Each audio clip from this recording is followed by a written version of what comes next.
Welcome to Human Monsters. The following was adapted from 3096 Days by Natascha Kampusch. One type of crime that emerged frequently in the news in the 2000s was the offense that involved confinement. I covered cases about such criminals like Josef Fritzl and Ariel Castro, who incarcerated young women in their houses so they could rape, impregnate, and assault them. There were many other such scandals in that decade, and one of them involved the kidnapping and torture of Natascha Kampusch, an Austrian national who was abducted by a man named Wolfgang Pricklopil.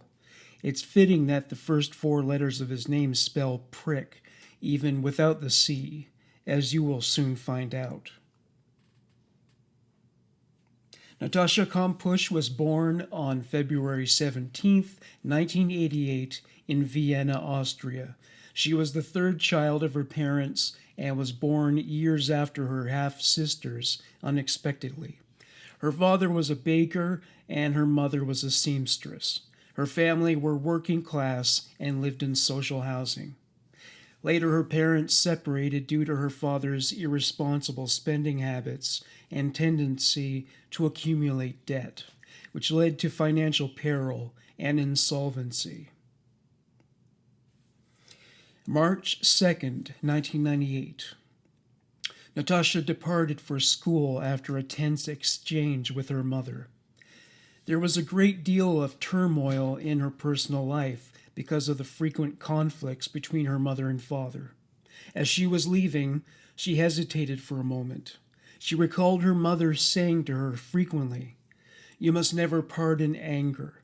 You never know if we'll ever see each other again." Normally, they would part with a gesture of affection, but there had been a heated domestic scene the night before, one in which her mother had been hostile toward her. So Natascha resumed her journey. She muttered to herself, "What could happen anyway?" With that, she headed to school. Along the way, Natascha came upon a van, outside of which the driver stood. He was looking around aimlessly, as if waiting for somebody's pending arrival, though it seemed he didn't know exactly who would come along. Natascha had a chilling feeling about the man, despite not knowing him at all. The hairs on the back of her neck stood up. Goosebumps arose on her arms. She felt like crossing the street. She recalled the warnings she received as a child. Don't talk to strange men. Don't climb into strange cars. Abduction. Child molestation. The litany was endless. Nevertheless, she wanted to be mature, to encounter stranger danger with courage. She forced herself to continue walking in that direction. She asked herself again, what could happen? When she came within 2 meters of the man's orbit, the fear suddenly disappeared. He was young, had long blonde hair, and came across to her like a university student. He didn't glare at her or give her a lascivious look. He came across as vulnerable and free of agenda. She intuited that he was in need of some kind of assistance, and she even considered helping him if necessary. But this did not transpire, and she looked down at the ground as she passed him. This is when the most pivotal moment of her life happened. With barely any time to process it, he grabbed her by her waist and threw her into the open door of the van. It came across as choreographed and strategic. Natascha was so overwhelmed by terror she couldn't bring herself to scream.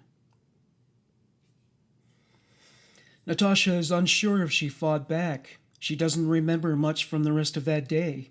She woke up the next day with a black eye, so she may have tried to fight back. While she was in the van, she was sure she was going to die.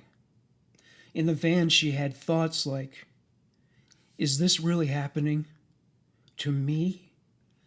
What a completely off-the-wall idea, kidnapping a child. That never turns out well. Why me? I'm short and chubby. I don't really fit the profile of a typical abduction victim. These thoughts were interrupted by the kidnapper, who told her to sit on the floor in back of the van and told her not to make a move. Violence was implied as the consequence for non-compliance. He climbed over the front seat and drove away. He attempted to reach someone on his cell phone as he drove. More questions haunted Natascha. Will he blackmail my family for ransom? Who will pay it? Where is he taking me? What kind of car is this? What time is it? She couldn't tell where they were heading because all the windows except the windshield were blacked out. It occurred to ask him what his shoe size was, since police always want a detailed description, including articles of clothing and shoes. No response. She said, "Are you going to molest me?" He said, "You're too young for that. I would never do that." He made another phone call. Following this, he informed her about his agenda for her that day. "I'm going to take you to a forest and turn you over to the others. Then I'll be able to wash my hands of this business." He repeated that statement a few more times. He went on to say, "I will turn you over, and then I'll have nothing more to do with you. We'll never see each other again." Natascha was petrified. She feared that he would involve her in a child pornography ring. They had been featured in the news regularly, and she dreaded the possibility that they would coerce her involvement. Now the prospect of dying didn't seem as bad. The man pulled up to Pine Forest and made a phone call. Having finished, he said to Natascha, "They're not coming. They're not here." He seemed uneasy about the whole thing. He got out of the van and told Natascha not to move. Natascha pictured her mother going to the place where Natascha was, watched, before her mother picked her up after work. Natascha pictured her mother going to the place where Natascha was watched before her mother picked her up after work. Natascha was devastated by the panic that her mother was most likely to feel. The driver got back in the van, told Natascha the others weren't coming, and drove away. She asked him where they were heading. He said they were going to Strashof in Lower Austria. The van pulled to a stop in a garage. The driver ordered her to remain lying on the floor. He turned the engine off. He got out, grabbed a blue blanket, and put it over her. He wrapped her up tightly. It was dark within the blanket, and she could hardly breathe. He picked up and carried her out of the van. She began to panic. It occurred to her that she had to get out of the blanket more than ever then. She had to go to the bathroom. She asked him to put her down and let her use the facilities. He stopped and then led her through a hallway to a small bathroom used by guests. She got a look at the rest of the house. It was lavishly furnished. There were no windows in the bathroom through which she could escape. When she left the room, he wrapped her up in the blanket again. He carried her down a flight of stairs and then laid her on the floor. He picked her up and carried her again. This time he left after depositing her in the new location. After waiting a while, Natascha lifted the blanket from her eyes. She was in pitch darkness. The air was warm, dry, and dusty. Natascha recalled this moment in her own words. "Beneath me, I could feel the cold, naked floor. I rolled myself into a ball on the blanket and whimpered softly. My own voice sounded so peculiar in the silence that I became frightened and stopped. I don't remember how long I remained lying there. At first, I tried to count the seconds and the minutes. 21, 22.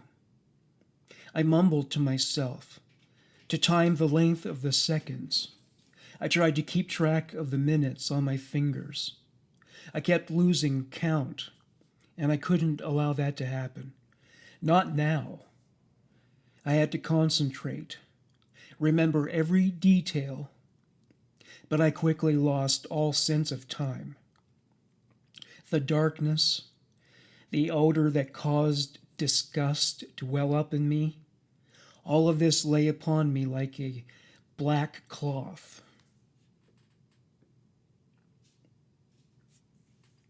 When the abductor returned to the basement, he screwed in a bulb to a light fixture on the wall. After being bathed in absolute darkness, the light was blinding. Aside from a pallet bed, the room was empty and small. There were a stainless steel sink and a toilet without a lid.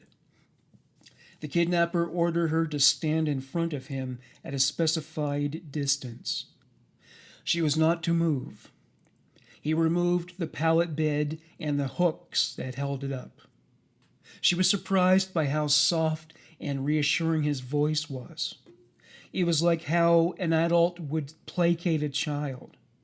He told her not to be afraid and that nothing bad would happen to her if she complied with his directives.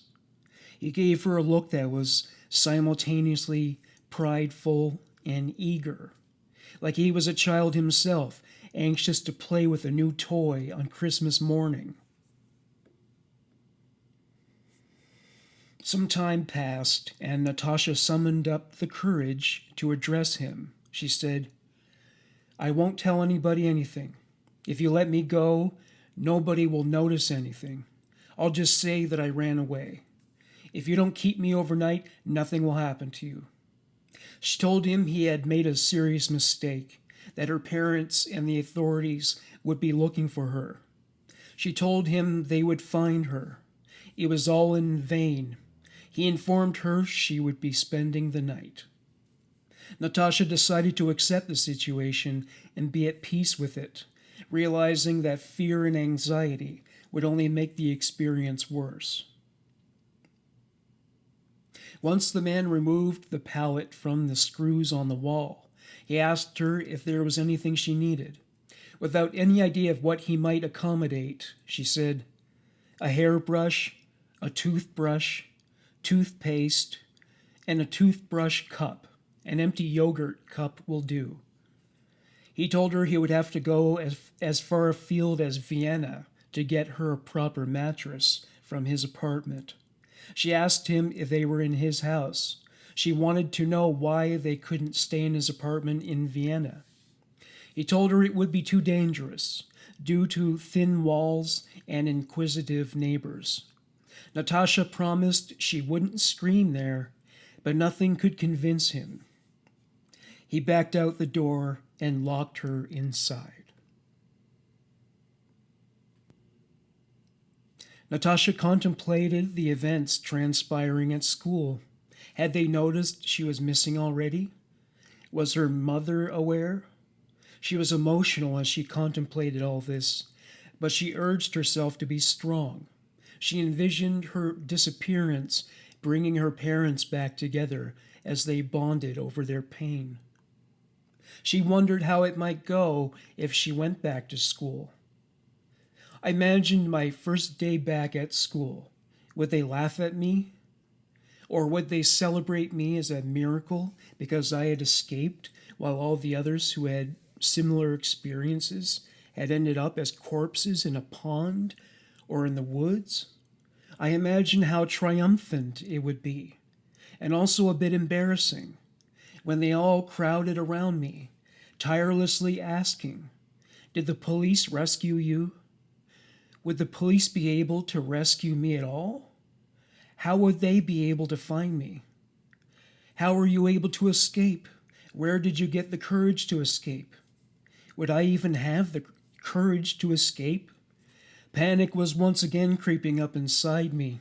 I had no idea how I was supposed to get out of here.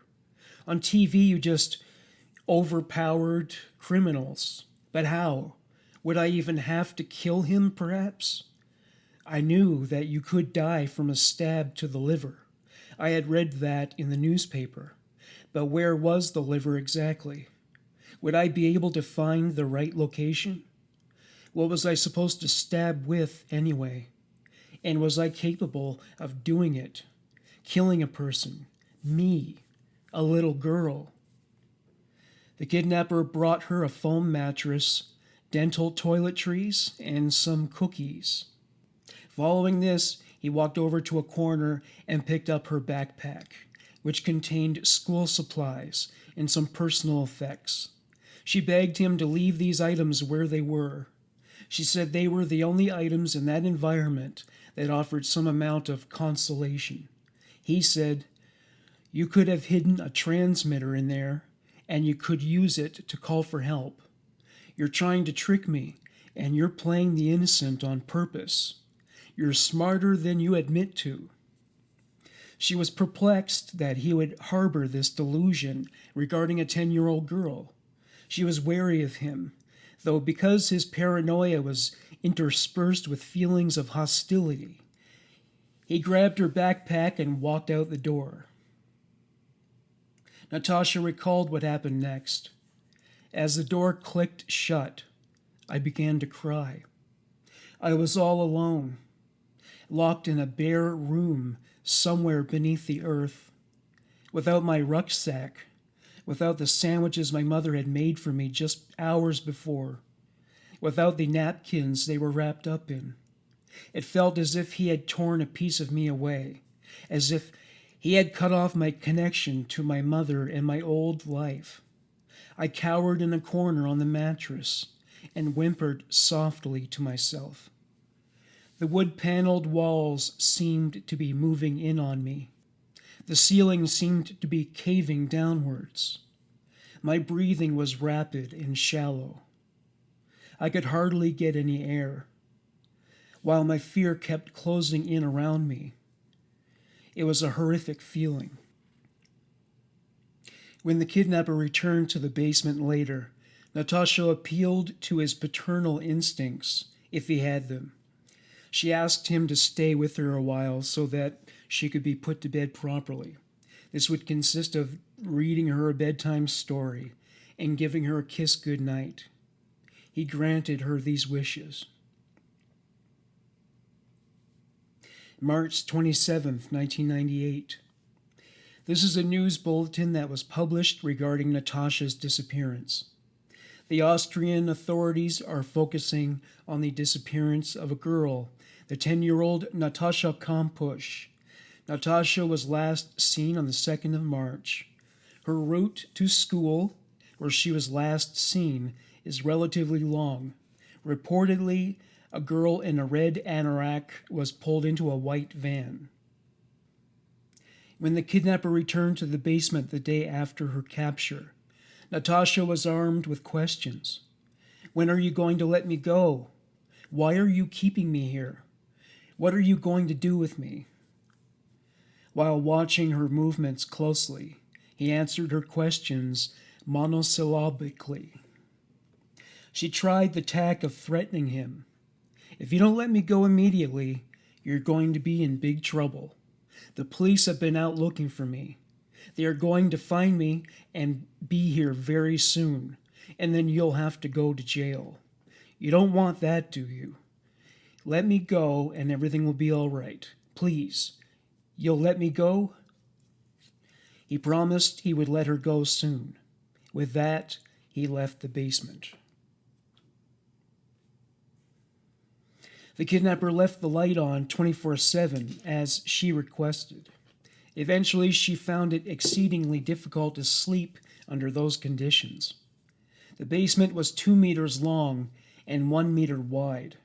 She was left with little room to do much else than pace and sleep. Meanwhile, the police were looking for Natascha throughout her neighborhood and beyond. Hundreds of officers were pounding the pavement as her mother was fraught with despair. Even canine dogs and helicopters joined in the search. People called in with tips by the hour, but none that proved to be helpful. Though the kidnapper wasn't willing to release her, he did demonstrate a willingness to make her stay as comfortable as possible. He would give her whatever foodstuffs she requested. He had confiscated most of what she had held dear, but he didn't hesitate to feed her any treats she wanted. The one treat he would not buy for her was chewing gum, for fear she would choke on it. He approached the feedings as if she were an infant or a toddler, such as hand-feeding her an orange rind by rind. He even brushed her teeth for her. He also cut her fingernails for her by gripping her fingers tightly so that as he manicured them, he nearly deprived them of blood. Though he was far from the person with whom she most wanted to spend time, Natascha would try to buttonhole the kidnapper into spending as much time in the basement as possible. All the solitude he left behind him when he went elsewhere was hard for her to take. There was nothing for her to entertain herself with, save for her school books. Eventually he indulged her by playing board games with her.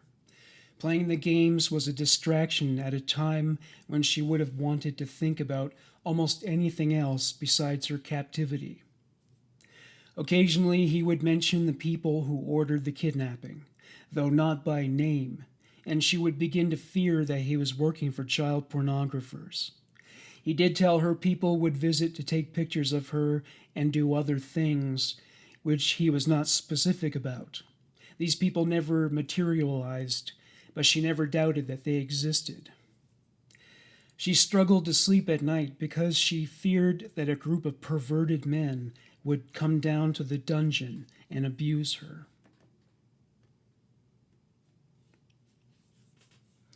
Eventually, the kidnapper filled the dungeon with more objects, including clothes and shoes for Natascha. He burned the clothes and shoes he abducted her in. The shoes were given to her by her mother on her birthday, and she had treasured them. It was a cold place, and he provided her with a space heater.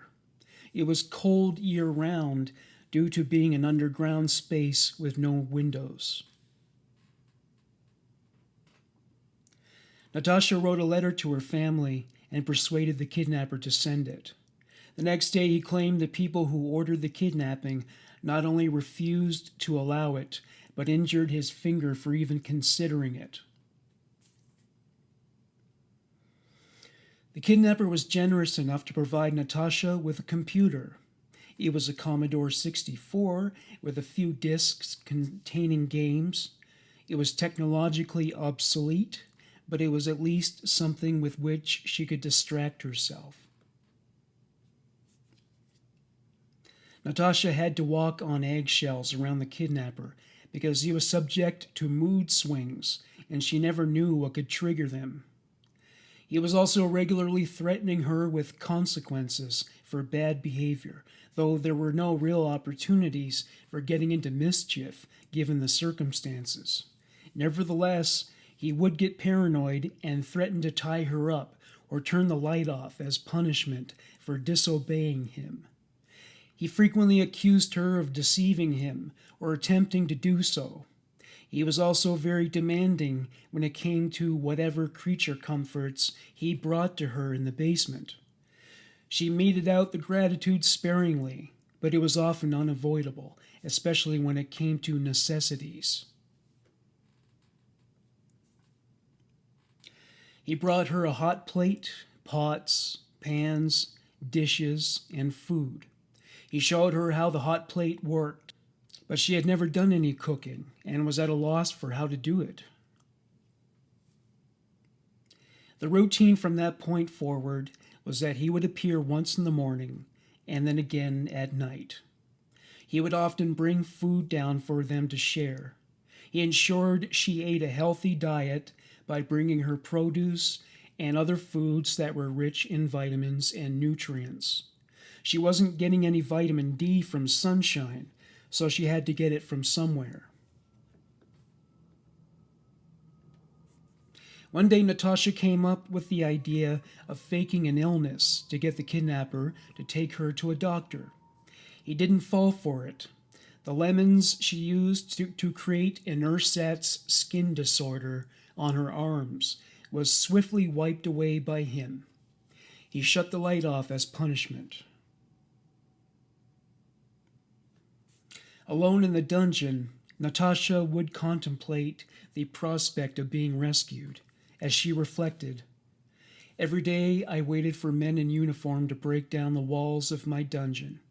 In fact, in the world outside, the large-scale search for me had been called off after only 3 days.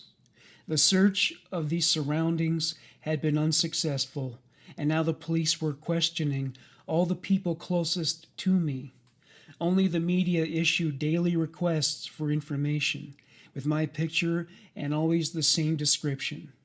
The girl is about 1.45 meters tall, weighing 45 kilograms, and has a plump stature. She has straight, light brown hair with a fringe and blue eyes.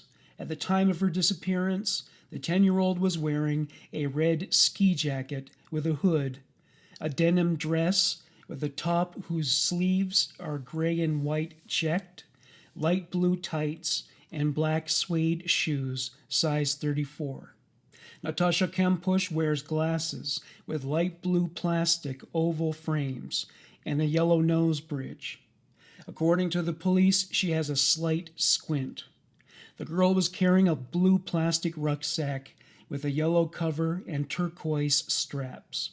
From the case file, I know that over 130 tips had been received after 4 days. People said they had seen me with my mother in a supermarket in Vienna, alone at a motorway rest stop, once in the town of Wels, and 3 times in the province of Tyrol. The police in Kitzbühel, Tyrol, searched for me for days. A team of Austrian law enforcement officers traveled to Hungary, where somebody reported having seen me in Sopron. The small Hungarian village where I had spent the previous weekend with my father at his holiday house was searched systematically from top to bottom by the Hungarian police. A neighborhood watch was set up, and my father's house was placed under surveillance because it was thought that I still had my child's photo identification with me from the weekend and could have run away there. One man called the police and demanded 1,000,000 Austrian shillings ransom.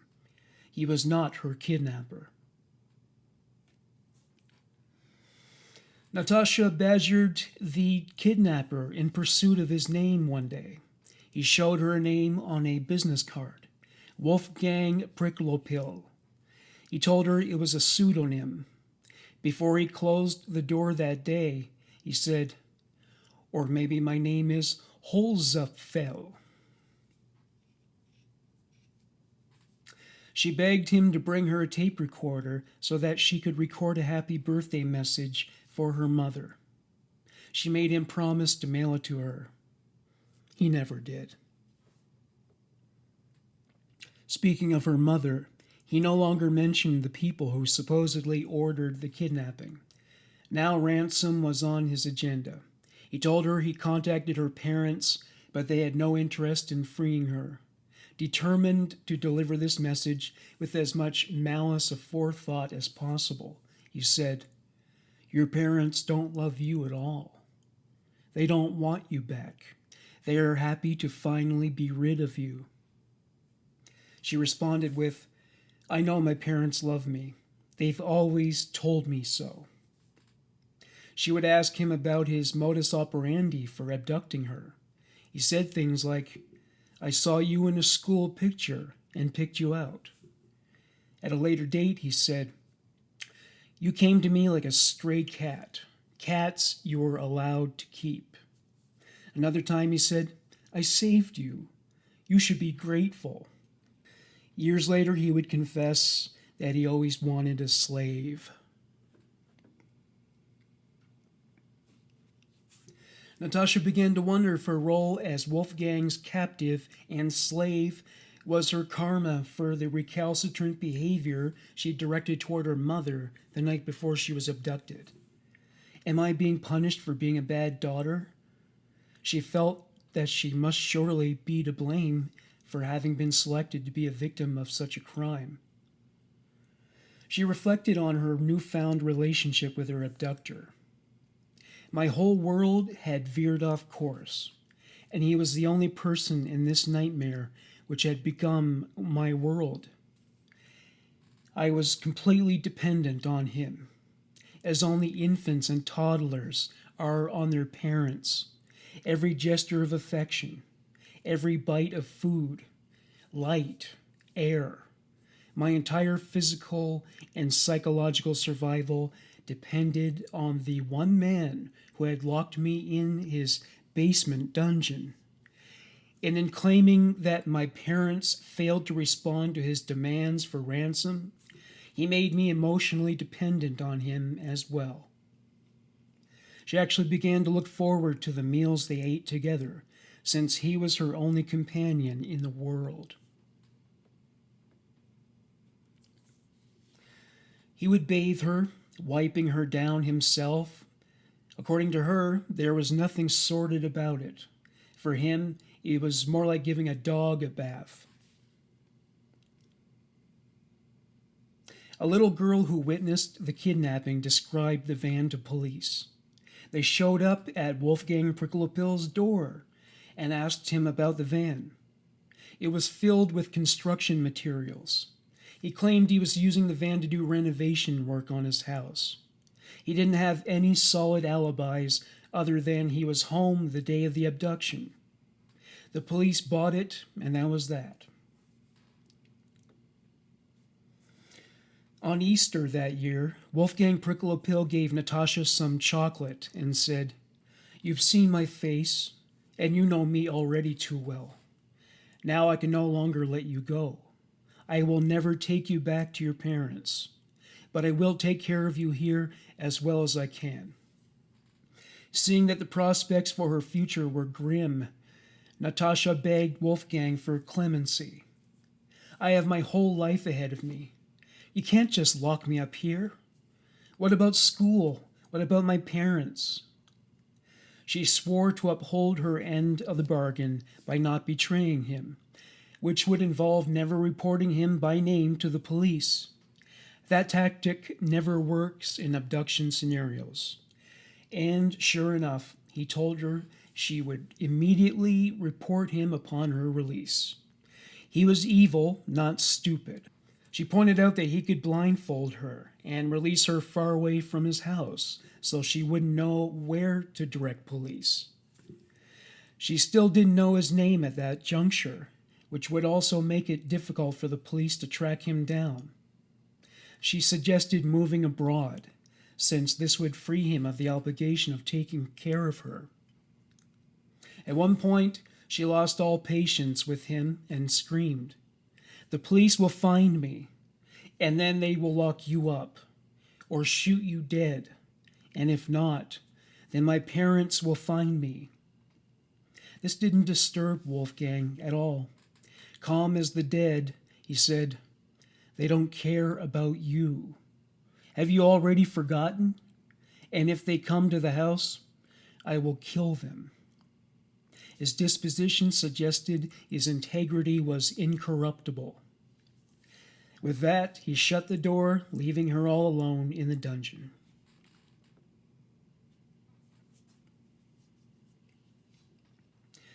There was another close call in the police's investigative efforts. A report was filed by the Vienna Police's K9 unit. This is the full text of that report.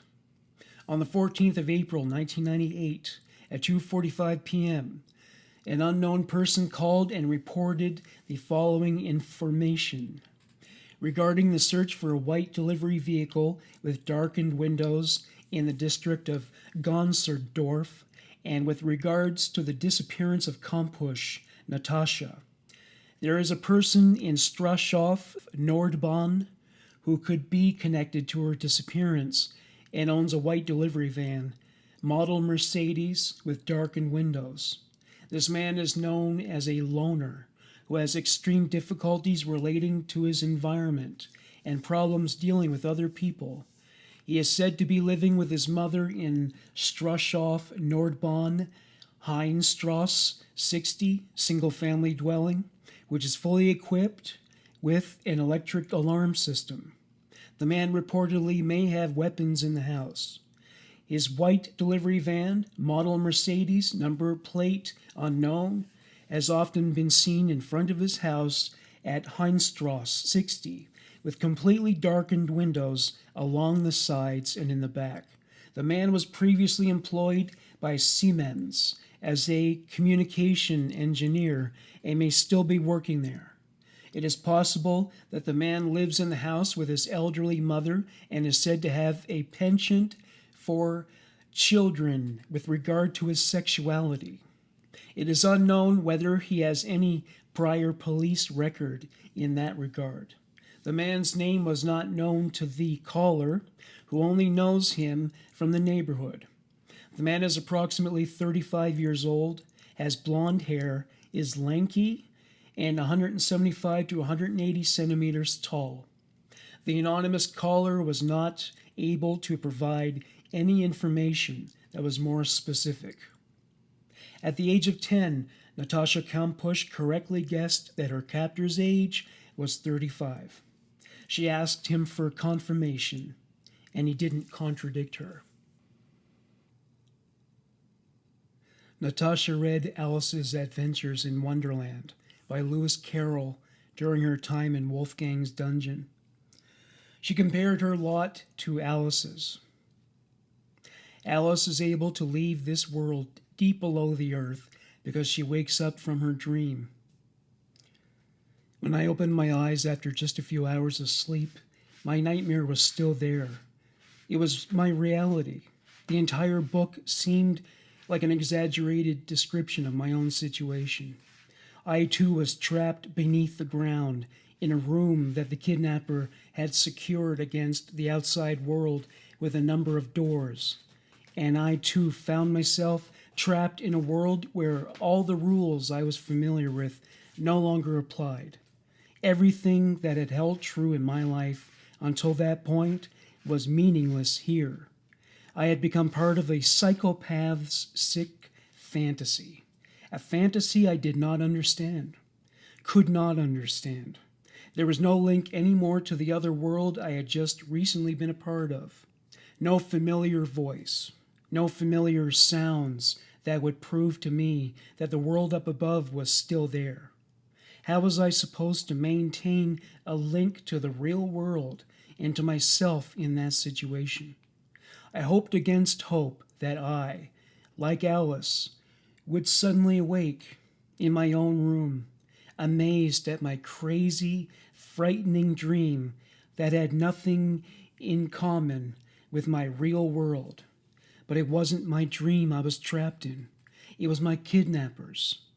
And he wasn't sleeping either, but had dedicated his life to turning a terrible fantasy into reality. A fantasy from which there was no escape, not even for him.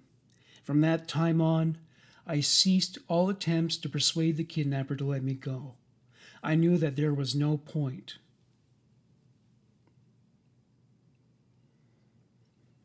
From that point onward, Natascha decided to cope with her situation by customizing her living space. Wolfgang held most of the power in her life, but by arranging her immediate environment to her specifications, she could claim some amount of autonomy and dignity for herself. He was fairly accommodating. He gave her the calendar and alarm clock she requested so she could keep track of time. He would also tell her the date and time upon request. It was a matter of a malignant narcissist enforcing solipsistic conditions on her life, so she had to establish her own identity amid the mold he tried to force her into. To quote Holocaust survivor Viktor Frankl, forces beyond your control can take away everything you possess, except one thing: your freedom to choose how you will respond to the situation. Her ability to keep track of where the outside world was, time-wise, was her only connection to the outside world, and she wasn't willing to relinquish that. She would imagine what her mother did as she went about her business on a daily basis. She even asked him for cleaning products because black mold began to grow on the floor due to the dampness in the air, and it began to affect her respiratory system. There wasn't much else to do, so she cleaned and scoured for hours on end until the toilet and sink were shimmering like jewels. Even as newly purchased merchandise, they hadn't sparkled with as much incandescence. She polished the toilet like some guys do their cars. She was not about to allow her living space to be befouled by Wolfgang's neglect. Killing off the bacteria of black mold and human waste was a battle she could win, and her victories were handily achieved. Whether they were authentically derived from natural materials or not, the nature-based scents that filled the air after she used the cleaning products provided her with the closest connection she would have with nature for many years. She scotch-taped her sanity together through visualization. In her imagination, she could be anywhere she wanted, and under any conditions. All she had to do was close her eyes and let her imagination transport her elsewhere.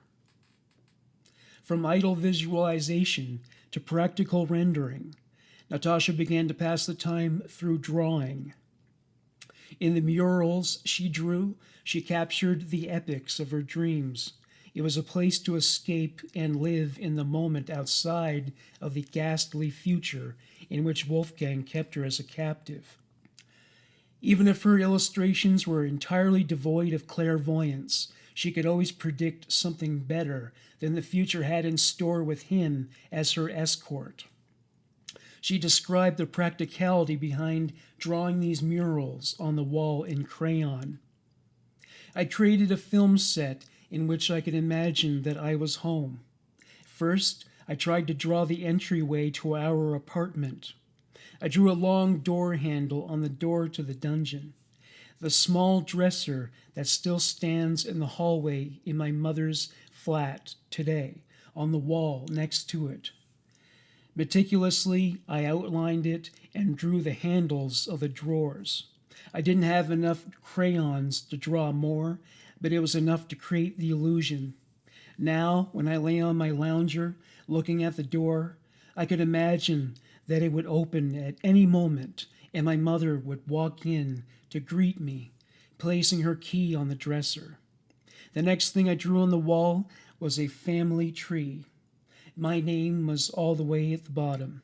Then came the names of my sisters, their husbands and children, then my mother's and her boyfriends, my father's and his girlfriends, and then the names of my grandparents. I spent a lot of time designing my family tree. It gave me a place in the world and assured me that I was part of a family, part of a whole unit, and not a free-floating atom meandering in space, outside the real world, the way I often felt I was. Natascha begged Wolfgang to give her a television and VCR.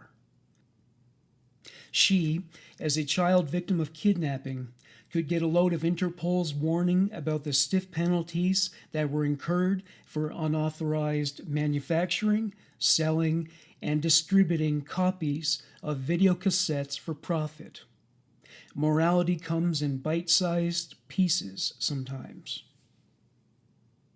At first, Wolfgang recorded random daytime television and provided her with the tape. He was careful not to record any news reports about her disappearance. He wanted her to feel worthless and unwanted. The images of her weeping mother pleading for Natascha's safe return wouldn't serve his purposes at all. He was most likely to respond to that with, Fick das Scheiß. That's German for fuck that shit. I don't know for sure if he spoke that way, but if he would kidnap a 10-year-old girl, he was sure to be degenerate in every other way. Natascha came to appreciate science fiction the most, because more than any other genre, it transported her to other realities, especially films and programs that dealt with interplanetary space travel. He brought her a radio one day, apparently incognizant of the fact that she could listen to radio broadcasts and he couldn't control the content, including stories about her disappearance. As he plugged it in, he proved this theory wrong, saying, "Of course, you cannot listen to any Austrian stations." He managed to rig the device so that it only received stations from Czechoslovakia. He eventually gave her a Walkman so she could listen to music from cassettes. She relieved herself of boredom most often with books. He used these materials to control her. If he wanted her to do something for him, he would promise more of the same or threaten to withhold these things. One way he exerted power over her was with the electricity. In the beginning, he turned it on in the morning and shut it off at night. At some point, he programmed it with a timer so that he wouldn't have to shut it off manually. Books, music, films, and television programs became very important to her. The characters were like disembodied family, and having the power cut off felt like estrangement. He would leave her bathed entirely in pitch-black darkness. She would be forced to drop whatever it was she was doing, whether reading or watching a movie. It was cut short abruptly. He wielded god-like control. If she used her Walkman to entertain herself after he killed the lights, he would confiscate it. He wanted her to abide by his schedule. If he heard her singing along to a song, he would storm down to the cellar in a rage. As punishment, he might deny her light and food. Another form of control came in the form of the intercom system he installed, so she could contact him when he wasn't present in the dungeon. He said to her, "From now on, you can ring upstairs and call me." She was relieved by this in the beginning. It had occurred to her that if an emergency were to arise in the dungeon without him being there, she would be at a loss for some way to resolve the issue. Now she could contact him if his intervention was urgently needed. It appeared to be in the realm of possibility, since he only appeared when it suited him. Eventually, the intercom became the embodiment of an Orwellian nightmare. He could listen in on her at all times, and if he heard something he didn't like, he would sweep down and punish her. He was especially unavailable on the weekends when his mother visited and spent the night. He made sure to hide the intercom's controls then. He would keep track of her activities by asking her questions over the intercom. He rationed her food carefully and allowed only a certain amount of a book's pages to be read over the course of a day. She was to work on her academic materials for an apportioned amount of time. He was a communications engineer and eventually replaced the intercom with a radio that was programmed specifically for intra-communication throughout the house. He didn't need to push a button to listen to her. The microphone recorded her every move. Privacy was now a thing of the past for her, just like freedom. She was living like a Veal. He wanted to be filled in on every detail of her daily activities. Some examples of the questions he would ask her. Have you not eaten your banana? Have you been a greedy pig again? Have you washed your face? Did you turn off your television after one episode? Consequences included getting yelled at over the speaker or having her possessions confiscated. The radio broadcast static ceaselessly at all hours of the day. It was the kind of white noise that can drive you crazy. Now she needed distractions more than ever. Interspersed with static was the sound of his heavy breathing, which creeped it up for her even more. Though there were no indicators of the presence of cameras, she was still paranoid about the possibility of being watched. She would look around her carefully 10 times before using the toilet. She couldn't put it past him. She would search for tiny cracks and holes and fill them with toothpaste, worried all the while that she would hear the sound of him running downstairs to punish her for it. There was no way to shut him out of her life, and with or without him around, she still felt watched. People who have been incarcerated in maximum security prisons deal with similar conditions, and real trauma is inflicted. The difference is, those offenders committed crimes against other people and deserve their lot in life. Natascha Kampusch was an innocent 10-year-old girl when she was kidnapped and forced into confinement, with all its tortures and indignities. This element piled on even more hardships upon a girl who was forced to cope with the undeserved. The devastating effects of solitary confinement on inmates has been well documented and attracts a great deal of controversy and has attracted criticism from human rights advocates over the years. She was suffering through this kind of treatment for nothing. The impact on both physical and cognitive functioning can impair the inmate in many respects. Occasions like Mother's Day were hard for Natascha, since they reminded her of her home life. She reflected on what it was like to commemorate Mother's Day for the first time in the dungeon. As the first Mother's Day drew near, I made my mother a gift. I had neither glue nor scissors. The kidnapper gave me nothing I could use to hurt either myself or him. So I took my crayons from my school bag and drew several large red hearts on paper, carefully tore them out, and stuck them on top of each other using Nivea lotion. I vividly imagined myself giving the hearts to my mother when I was free again. She would then know that I hadn't forgotten Mother's Day, even though I couldn't be with her. In the meantime, the kidnapper reacted more and more negatively when he saw that I spent time on such things, when I talked about my parents, my home, and even my school. Your parents don't want you. They don't love you, he repeated again and again. I refused to believe him, saying, "That's not true. My parents love me. They told me so." And I knew down in the deepest recesses of my heart that I was right. But my parents were so inaccessible that I felt as if I were on another planet. And yet, only 18 kilometers separated my dungeon from my mother's flat. Natascha went into more detail about the degree to which Wolfgang dominated her. When he was with me, he controlled my every gesture and facial expression. I was forced to stand the way he ordered me to, and I was never allowed to look him directly in the face. In his presence, he barked at me. I was to keep my gaze lowered. I was not permitted to speak if not asked to. He forced me to be submissive in his presence and demanded gratitude for every little thing he did for me. "I saved you," he said over and over, and seemed to mean it. He was my lifeline to the outside. Light, food, books, all of these expected. But at no time did I forget that his actions were a crime that I could condemn him for whenever I wanted to, and for which I never had to be thankful to him.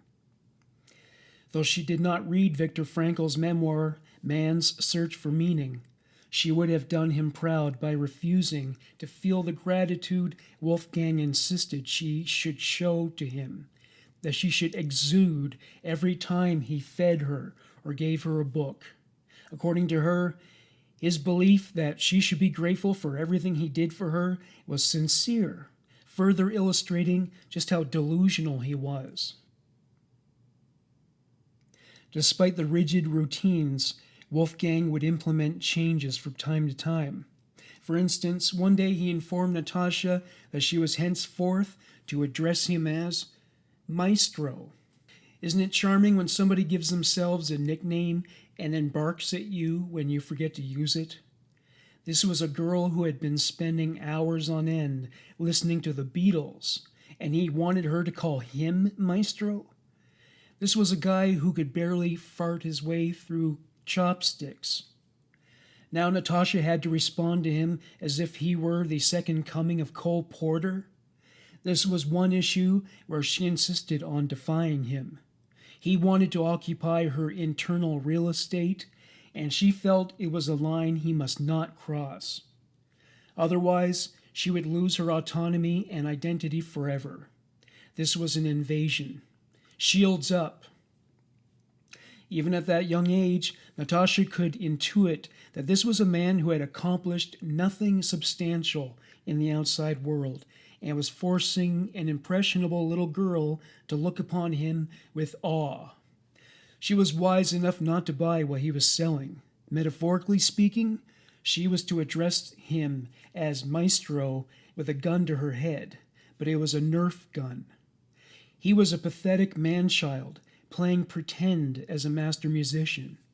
His air guitar was out of tune.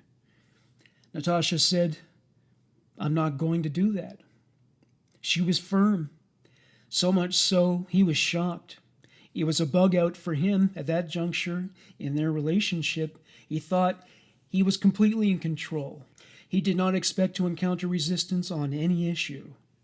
For a moment, he nearly soiled his underoos as he contemplated what to do with this rebellion. She found their encounters easier to deal with after this event. It was clear he was used to losing, but assumed victory would always be assured with Natascha. For the most part, he had complete control, but her mind was off limits, and that was well established in their relationship. As she put it, "Then there came the actual moment when I told him that. I looked at him and said, 'I forgive you, because everybody makes mistakes sometimes.' It was a step that may seem strange and sick to some people. After all, his mistake had cost me my freedom. But it was the only right thing to do. I had to get along with this person, otherwise I would not survive. Still, I never trusted him. That was impossible. But I came to terms with him. I consoled him for the crime he had committed against me and appealed at the same time to his conscience so that he would regret what he had done and at least treat me well. He paid me back by fulfilling small requests: a magazine about horses, a pen, a new book. Sometimes he would even say to me, 'I'll give you anything you want.' Then I would answer him, 'If you'll give me anything I want, why won't you let me go? I miss my parents so much.' But his answer was always the same, and I knew what it would be. My parents didn't love me, and he would never let me go." She asked him to embrace her. She hadn't been touched in a long time. He, unlike most men who kidnap and imprison female children, was uncomfortable with touching. They compromised and had the occasional bundle of wire hug, navigating each other's physical boundaries carefully. This is Austria, after all. 6 months into her captivity, she fell into a deep depression. She felt lonely and discouraged. Life was passing her by as her former classmates and her family were taking their freedoms with all their pleasures for granted. She missed her parents so much she would curl up into the fetal position at night as she fantasized about being the recipient of their affections once again. Wolfgang was at a loss for a way to treat her depression. No book or extra morsel of food could cure her of the effects of social isolation. She was a sick man's toy, but unlike him, she wasn't having any fun. Natascha begged him to let her take a bath. Surely menarche had occurred by then, so she was likely to be in need of a good soak. It took days of badgering, but he finally gave in and agreed to bring her upstairs to take a bath. First, he wanted to devise a plan that would negate any possibility that she could escape as she did so. When the moment came for her to go upstairs, he said to her, "If you scream, I will have to hurt you. All of the windows and exits have been secured with explosive devices. If you open a window, you will end up blowing yourself up." He ordered her to avoid windows and take any other measures that would ensure she would not be seen by good Samaritans. He informed her that if she didn't follow his instructions down to every last detail, he would kill her immediately. She believed he would. He was clearly a crazy fuck. If a guy would abduct a 10-year-old girl and command her to call him maestro in a scenario devoid of musical recitation, he was likely capable of anything. She got a look at the thick concrete doors that sealed her in. She was hermetically sealed. He kept warning her about bombs that would go off if she disobeyed him. He told her there were electrical cables that would shock her if she touched the door leading to the dungeon. She feared the consequences of him dying while she was trapped down there. Would she starve to death? She described the dimensions of the exit to the outside world. The reinforced concrete door opened up to allow me to view a small passageway, height 68.5 centimeters, width 48.5 centimeters. If I stood up, the lower edge of the access way was approximately at my knee level. The kidnapper was already waiting on the other side. I saw his legs outlined against the bright background. Then I got down on my knees and crawled forward on all fours. The black walls appeared to have been tarred, and the air was stale and damp. Once I had maneuvered myself through the passageway, I was standing in an assembly pit for cars.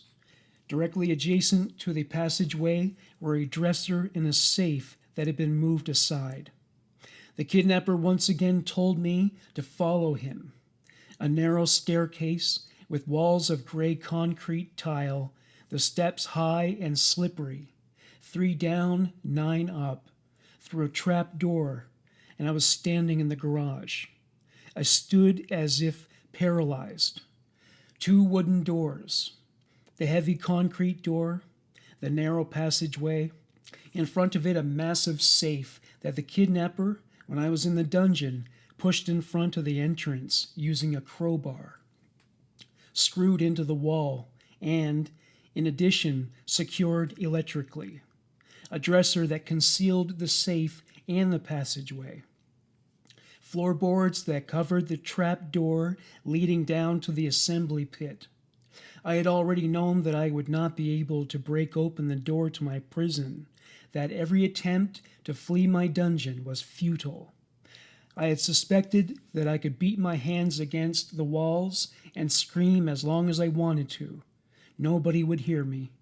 But at that moment, up in the garage, I understood instantaneously that nobody would ever find me either. The entrance to the dungeon was so perfectly camouflaged that the likelihood that the police would discover me when searching the house was frighteningly small. She was paranoid as he led her upstairs. He kept referring to the so-called others who were somehow involved in the abduction. Did they live there? What would they be like? While this was happening, Josef Fritzl was raping his daughter in Amstetten, also in Lower Austria.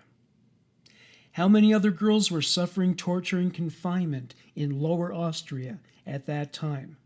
It seemed like any kind of horror was waiting around the corner. You'd be pretty naive to think he would pass up an opportunity to see her naked, and he didn't.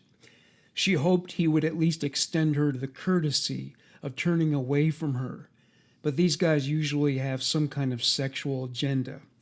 Then again, he watched her shower in the nude, in the makeshift shower in the basement, so it wasn't something to which she was not somewhat accustomed.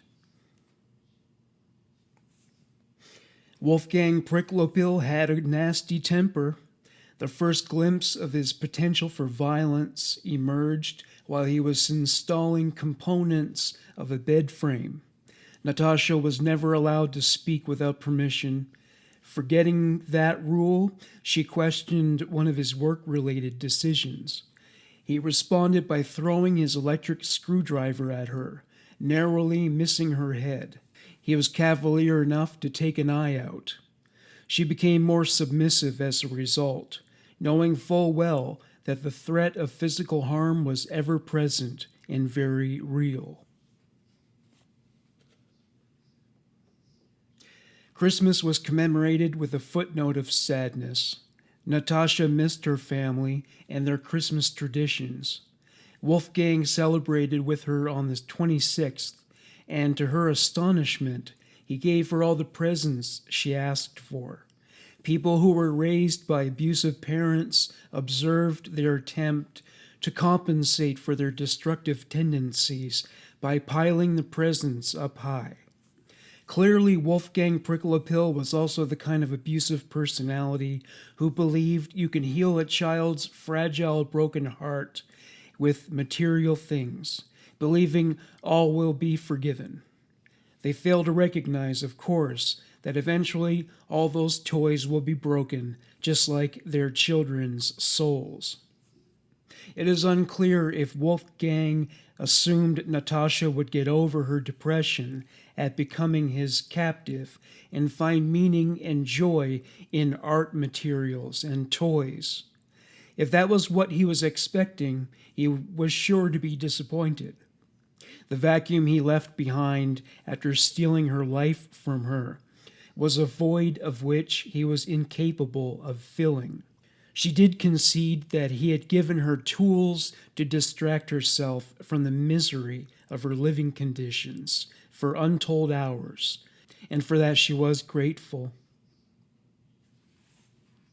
Natascha's ability to cope with the circumstances of her life in the dungeon presented an ongoing struggle. As she put it, I tried to come to terms as best I could with the life that I had been forced to lead. It wasn't always easy. The kidnapper's control continued to be absolute. His voice in the intercom exasperated my nerves. In my tiny dungeon, I felt as though I were miles below the earth, yet at the same time living in a fishbowl where my every move could be watched. Natascha's visits upstairs became more and more frequent. She was granted more showers and baths. Wolfgang would let her watch television with him in his living room occasionally. Though she was always cognizant of his potential for violence, she was grateful for the change in scenery and the break in the monotony of her routine.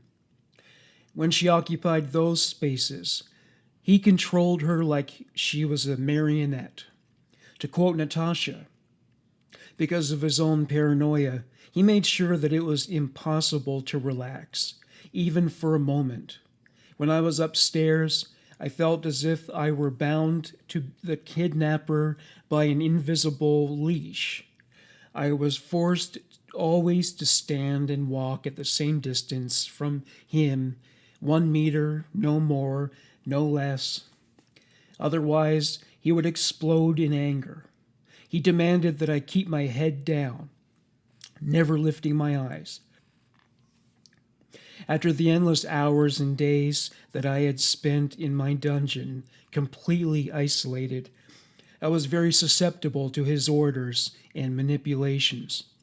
The lack of light and human contact had weakened me to such an extent that I was no longer able to defy him beyond a certain basic level of resistance.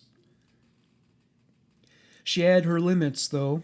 She was still a strong-minded girl, and he could not control her thoughts. His efforts to brainwash her were sure to fail. He did declare all mention of her family to be off limits, to the point where it was taboo as subject matter. This is how he responded when he laid down this law. I rescued you. You belong to me now. You no longer have a family. I am your family. I am your father, your mother, your grandma, and your sisters. I am now your everything. You no longer have a past. You're so much better off with me. You're lucky that I took you in, and that I take such good care of you. You belong to me now. I have created you. Reflecting on the situation more recently, Natascha said, Today I believe that Wolfgang Pricklopil, in committing a terrible crime, wanted to create nothing more than his own little perfect world, with a person that could be there just for him. He probably would never have been able to do so the normal way, and had therefore decided to force and mold someone to do it. Basically, he didn't want anything more than anyone else. Love, approval, a warmth. He wanted somebody for whom he himself was the most important person in the world. He didn't seem to have seen any other way to achieve that than to abduct a shy 10-year-old girl and cut her off from the outside world until she was psychologically so alienated that he could create her anew. The year I turned 11, he took from me my history and my identity. I was not to be anything more than a piece of blank paper on which he could pen his sick fantasies. He even denied me my reflection in the mirror. If I couldn't see myself reflected in my social interactions with anyone else other than the kidnapper, I wanted to at least be able to see my own face to keep from losing myself completely. But he refused my request for a small mirror again and again. It wasn't until years later that I received a mirrored bathroom cabinet.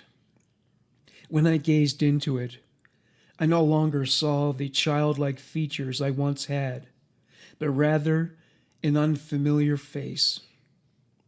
Had he truly recreated me? Whenever I ask myself that question today, I can't answer it unequivocally. On the one hand, he had picked the wrong person when he chose me.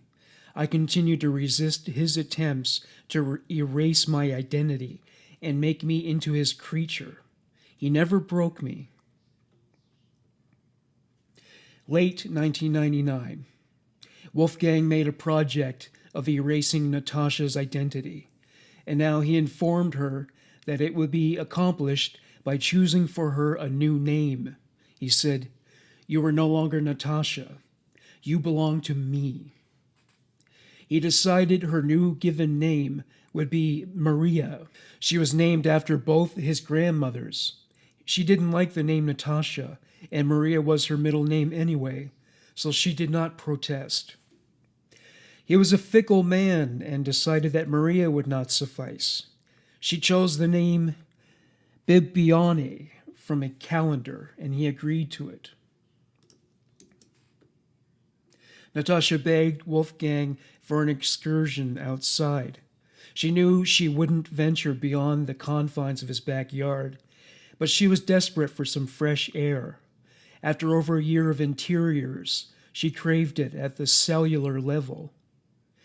He granted the request, though he warned her before they departed for the backyard on a cold December evening, If you scream, I will kill you. If you run, I will kill you. I will kill anyone who hears or sees you. If you are so dumb as to draw attention to yourself. She described the sensual impressions with which this immersion in the outside world left her. When he grabbed me firmly by the upper arm and opened the door to the garden, a deep sense of happiness came over me. The cool air gently caressed my face and arms. The odor of rot and isolation that had taken over my nose slowly receded, and my head became lighter. For the first time in nearly 2 years, I felt the soft ground beneath my feet. Every blade of grass that gave way under the soles of my shoes seemed to me a precious, singular living creature. I lifted my head and looked at the sky. The infinite space that opened up before me took my breath away. The moon was low on the horizon, and a couple of stars twinkled far above. I was outside. For the first time since I had been pulled into a delivery van on the 2nd of March, 1998, I tilted my head all the way back and tried with difficulty to suppress a sob. Natascha's days were now spent upstairs cleaning and assisting Pricklepil with upkeep. She didn't enjoy this work, considering how grueling it was. It was also years beyond her skill level and strength. The silver lining, as she saw it, was that it at least brought her out of her dungeon for a few hours each day. Pricklepil began to physically abuse Natascha. It started with him throwing a heavy bag of cement at her when she handed him the wrong tool. The bag was so heavy it caused her to stagger. He apologized, but there was more where that came from. He would sit and insult her if she made a mistake while cleaning. He was very exacting about the way she performed this function. He was quick to put her down when he wasn't satisfied. The violence escalated. He no longer just threw sacks of cement. He punched her. He kicked her. If one speck of dust remained after an otherwise thorough cleaning, he would lay into her. He hated it when she cried. He would aggressively wipe the tears from her face. There were times when she was bruised from head to toe due to these assaults. She struggled to achieve a sleeping position that wasn't painful. When Natascha was 15 years old, she began to fight back. She tells the story. He looked at me, surprised and somewhat stunned, when I punched him in the stomach. I felt powerless. My arm moved much too slowly, and the blow had been hesitantly executed. But I had fought back, and I struck him again. He grabbed me and put me in a headlock until I stopped. Of course, I didn't stand a chance against him physically. He was bigger, stronger. He caught me with ease, held me at a distance so that my punches and kicks mostly hit empty air. Nonetheless, fighting back became vital to my survival. In so doing, I proved to myself that I was strong and hadn't lost my self-respect. And at the same time, I showed him that there were lines I was not prepared to allow him to cross anymore. That was a decisive moment in my relationship with the kidnapper, the only person in my life and the only one who brought me sustenance. Who knows what he would have been capable of had I not fought back. One way in which Pricklepil controlled Natascha was with food. When she was 12 years old, she went through a growth spurt and lost her baby fat. Because she was now taller and her musculature had expanded, she needed larger portions. more calories, and nutrition. When she brought this to Wolfgang's attention, he would say things like, "Just look at you. You are fat and ugly. You are such a glutton. You are going to eat me out of house and home. Those who don't work don't need to eat." Natascha had been a chubby child, and the criticisms she attracted hurt her deeply. Wolfgang knew such remarks were cutting, and he said those things to erode her self-esteem. She had been wanting to lose weight for a long time, but she hadn't meant to accomplish this goal with emotional abuse as a motivator. Bricklopil was scrawny in his own right. He was paranoid about all kinds of foods, suspicious of chemicals and foreign spices. He was so paranoid about it all that he was half starving himself. She was fed very minuscule rations. She would only receive sweets after a few beatings. She became so malnourished after a while that she began to feel lightheaded at times. She was often listless and devoid of energy.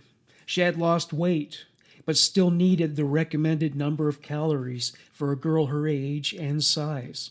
She was verging on the point of anorexia, living on those rations. She figured out his motive in bringing about this turn of events. To quote Natascha, "It took me a long time to understand that the kidnapper was not focusing on my figure, but rather using hunger to keep me weak and submissive. He knew exactly what he was doing. He hid his true motives as well as he could. Only sometimes did he say revealing things like, 'You are being so rebellious again. I'm probably giving you too much to eat. If you don't get enough to eat, it's difficult to think straight, let alone to think of rebellion or escape.'" Wolfgang Bricklopil was mostly tight-lipped about his personal life and inclinations. But one day Natascha spotted a copy of Adolf Hitler's memoir, Mein Kampf, on a bookshelf. Wolfgang was an admirer of Hitler's and said, "He was right to get the Jews." Bricklopil was bigoted against all non-Aryan races. He also celebrated 9/11, feeling it was a step toward overthrowing global Jewish dominance. Bricklopil was paranoid about Natascha's hairs being left around. He didn't even want them down the drain. His concern was that police forensics could use the hair to track her down. At one point, she got tired of him monitoring her hair and forcing her to wear a bag over her head. She volunteered to let him shave her head. This became a regular practice throughout the next few years. She was now bald and gaunt. She looked like the women in Auschwitz. Wolfgang would humiliate Natascha by forcing her to work half naked. She might only get to wear a cap and underwear. He also did it to ensure she wouldn't try to escape, and he was right. There were moments when Natascha nearly cracked under the pressure of loneliness and the enforced slavery in which she was living. As she tells it, "I stumbled around in a circle with no sense of direction, continuously bumping against the table and the bookcase, out of space, alone. A weakened, hungry, and frightened child. I longed for an adult, a person who would come to rescue me. But nobody knew where I was. The only possibility open to me was to be my own adult. Earlier, I had found comfort in imagining how my mother would encourage me. Now I took on her role and tried to transfer a little of her strength to myself. I imagined Natascha as a grown-up, helping me. My whole life lay stretched out before me like a shining beam of time that extended far into the future. I stood on the number 12. Far out in front of me, I saw my 18-year-old self, big and strong, self-confident, and independent like the women in my novel. My 12-year-old self moved slowly forward along the beam, while my grown-up self came towards me. In the middle, we each reached for the other's hand. Her touch was warm and soft. And at the same time, I felt the strength of my grown-up self being transferred to my younger self. Grown-up Natascha embraced the smaller Natascha, which was no longer even her name, and comforted her, saying, "I will get you out of here. I promise you that. Right now, you cannot escape. You are still too small. But when you turn 18, I will overpower the kidnapper and free you from your prison. I won't leave you alone." Natascha would do her utmost to establish some semblance of normalcy in this abnormal life. She still retreated to her imagination when she could, picturing herself with her family and friends back home. She kept a diary in which she conveyed her hunger for normalcy. One entry: "Dear Diary, I haven't written to you for so long because I was in a difficult phase of depression. So I will report only briefly what has happened so far. In December, we put up the tiling, but we didn't install the toilet tank until the beginning of January. This is how I spent New Year's Eve. I slept upstairs from the 30th to the 31st of December. Then I spent the whole day alone. But he came shortly before midnight. At midnight, we turned the television on and listened to the sound of the Blue Danube Waltz. In the meantime, we toasted and looked out of the window to admire the fireworks. However, my happiness was spoilt when a rocket flew into our conifer. A chirping suddenly emerged, and I am certain that it was a small bird that was frightened to death. I wasn't pleased when I heard the little Dicky twitter. I gave him the chimney sweep that I had made for him, and he gave me a chocolate coin, chocolate biscuits, and a miniature chocolate chimney sweep. The previous day, he had already given me a chimney sweep cake. My chimney sweep contained Smarties, no, mini M&Ms that I gave Wolfgang. When she didn't fantasize about the normalcy of her former life, she would read and write science fiction. One regular visitor to the house was Wolfgang's mother. Natascha described how this went down.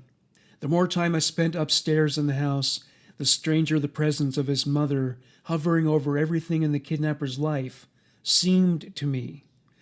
It took me some time to figure out who the ominous person was who occupied the house at the weekends, forcing me to spend 2 or 3 days alone in my dungeon.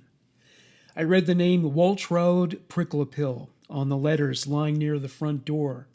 I ate the food that she had cooked over the weekend. 1 meal for every day she left her son alone. And when I was allowed up into the house on Mondays, I noticed the traces she left behind. Everything had been spotlessly cleaned. Not one speck of dust indicated that anyone lived there. Every weekend she scrubbed the floors and dusted for her son, who in turn made me clean the house the rest of the week. Thursdays, he drove me through all the rooms again and again with the cleaning cloth. Everything had to sparkle before his mother came. It was like an absurd cleaning competition between mother and son that I was forced to bear the brunt of. Natascha and Waltraud never met, but Natascha was happy that she visited on a regular basis, because ultimately it took some of the burden of the upkeep of the house off her shoulders for a change. One day Wolfgang said to her, "I am an Egyptian god. You must do what I say." They had both seen the film Stargate, and it clearly made a profound impression on Pricklepill. He fully intended to emulate the Egyptian god Ra. It was unclear to Natascha whether he was trying to intimidate her or if he was truly deranged. Natascha was frightened by this turn of events. If Wolfgang believed he could become godlike, he was sure to appoint himself her torturer and/or executioner, if he pleased. He demanded she call him Lord. When she refused or forgot, he beat her savagely. Forcing minors to call you Lord seldom brings with it a good outcome. Child rapist and mass murderer Marcus Wesson had his children call him Lord, and they wound up in body bags. Natascha refused to address him as Lord, and she refused to kneel upon request. No matter how much he beat her, she would not worship him.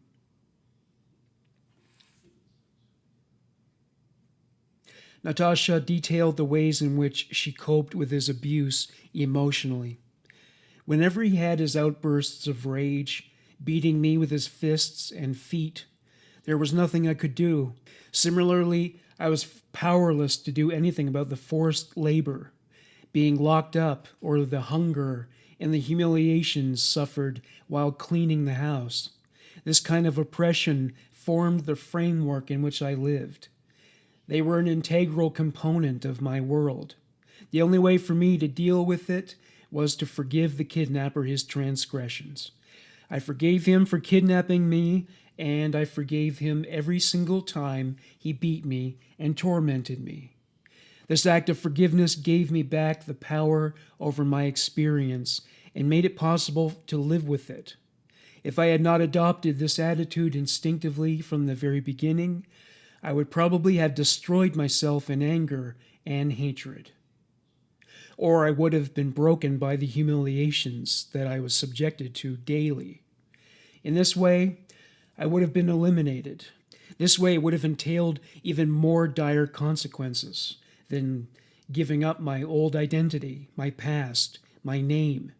By forgiving him, I pushed his deeds away from me. They could no longer make me small or destroy me. After all, I had forgiven them. They were evil deeds that he had committed and would rebound only on him, no longer on me. Bricklepil's objective was to make of Natascha a perfect woman, or at least perfect as he saw it. He wanted a 1950s housewife who had his dinner ready for him at the same time every day and cleaned the place until it was spotless. He was dominated by his mother and was unable to alter that relationship. For the most part, he could control Natascha. It took an inescapable structure like his house, but he did pull it off. Natascha was brought by Wolfgang to his bedroom, where he locked up behind them so he could sleep with her. They were handcuffed together. There wasn't as much sex as the tabloid press assumed. Natascha put it this way: in many respects, the kidnapper was a beast and more cruel than can possibly be depicted. But in this sense, he was not. Naturally, he subjected me to minor sexual assaults. These were part of my daily harassment, like the thumps and punches, the kicks at my shins when he walked past. But when he manacled me to him on those nights I had to spend upstairs, it wasn't about sex. The man who beat me, locked me in the cellar and starved me, wanted to cuddle. Controlled and manacled by my plastic cuffs, I was something to hold tight to in the night.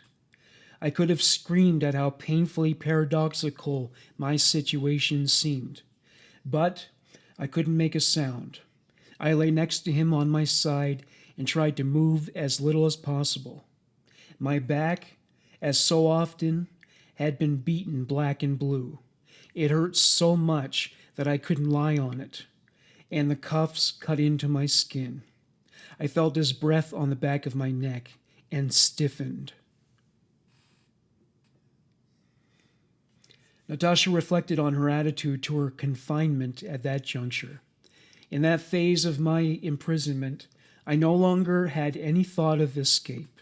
At the age of 15, my psychological prison was complete. The door to the house could have been standing wide open. I couldn't have taken a single step. escape, that meant death. For me, for him, for everyone who could have seen me. It is not easy to explain what isolation, beatings, and humiliations do to a person. How after so much mistreatment, the mere sound of a door can cause you to panic so that you cannot even breathe, let alone run. How your heart pounds. The blood in your ears drones, and then suddenly a switch in your brain is flipped, and you feel nothing but paralysis. You are incapable of action, incapable of reason. The feeling of mortal fear has been indelibly branded on your brain. And all the details of the time when you first felt that fear, smells, sounds, voices, are preserved in your subconscious. If one detail should reappear, a raised hand, the fear returns. Without the hand even closing about your throat, you feel yourself suffocating. Wolfgang demanded that Natascha report every detail of her day to him. She was also required to listen to him describe his day. If he ate some strudel, she apparently had to know what kind of fruit was contained within. He would also get on the intercom's mic and shout, "Obey! Obey! Obey!" In the grip of despondency, Natascha attempted suicide several times. She tried slashing her wrists and strangling herself with her own clothing. She finally decided to die from smoke inhalation. She lit some paper products on fire on the hot plate. At the last minute, she extinguished the fire. Despite the measures she took to prevent Wolfgang from discovering the fire, he could still smell the smoke, and he was furious. He felt betrayed. A diary entry from January 2006. Punches and kicks, choking, scratching, contusions on wrist, squeezing of the same, shoved against the door frame, hit with hammer, heavy hammer, and fists in stomach area.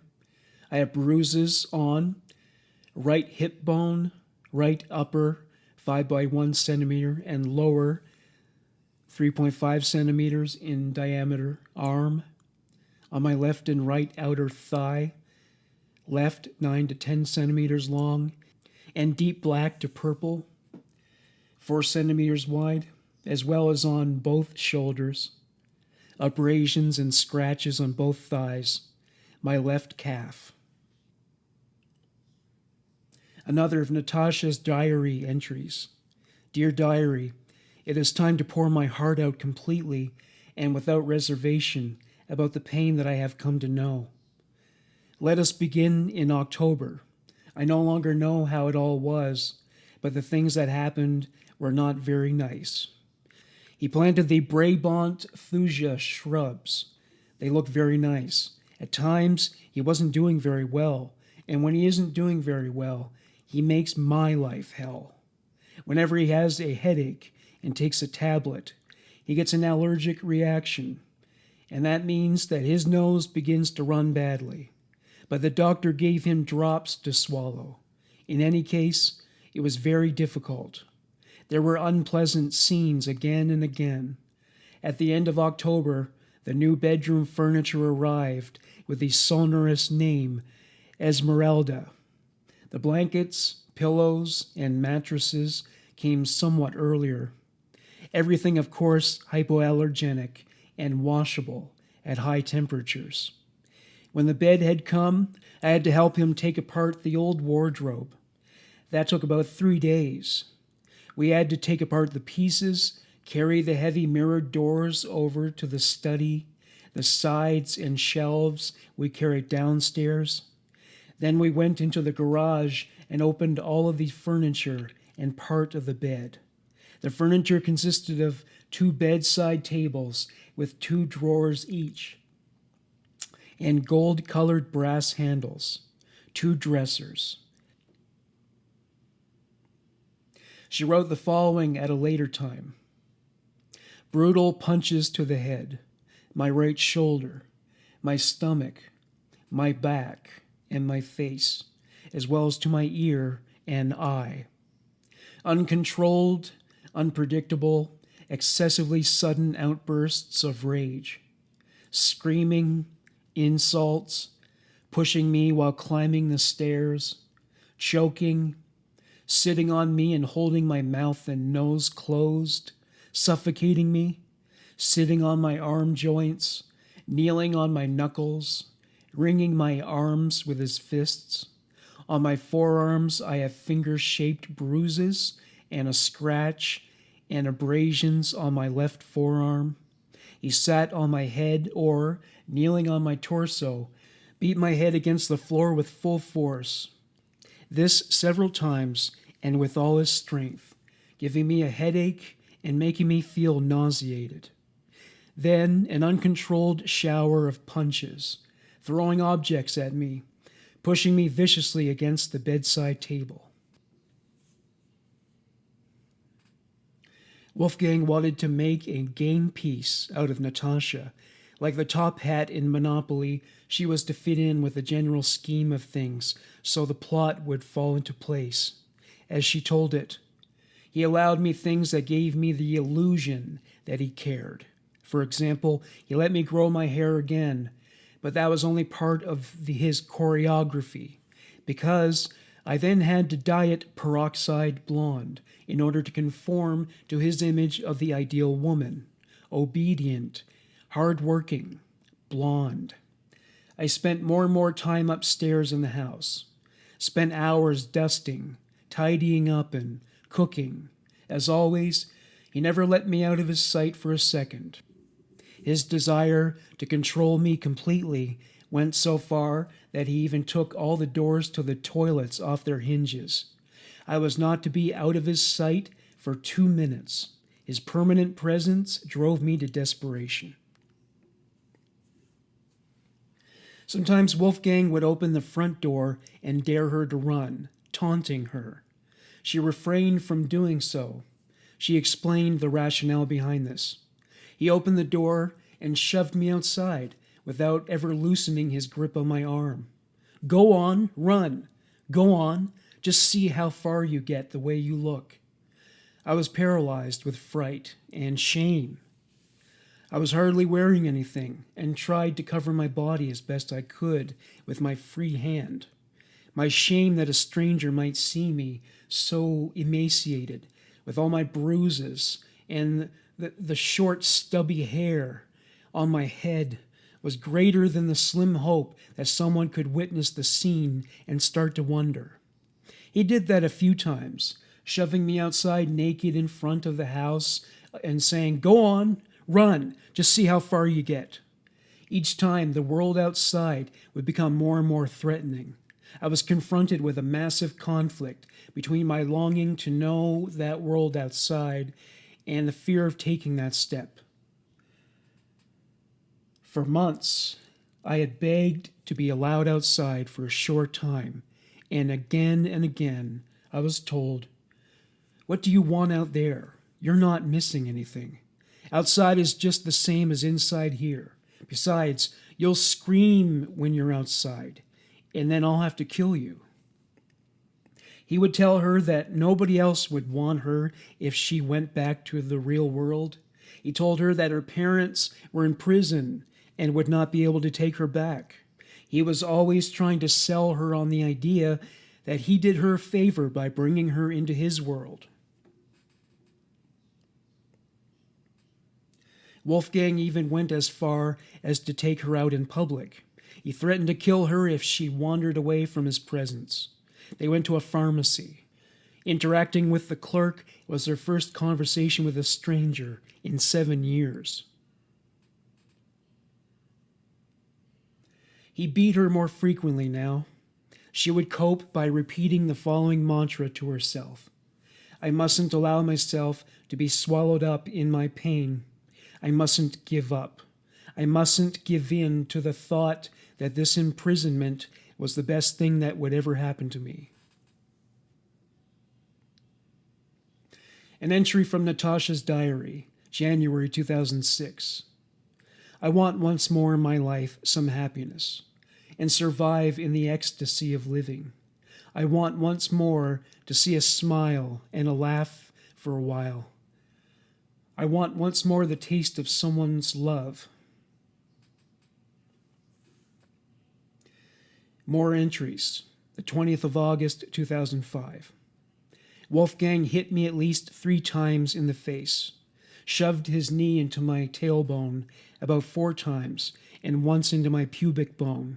He forced me to kneel in front of him and gouged a key ring into my left elbow, giving me a bruise and an abrasion with a yellowish secretion, in addition to the screaming and tormenting.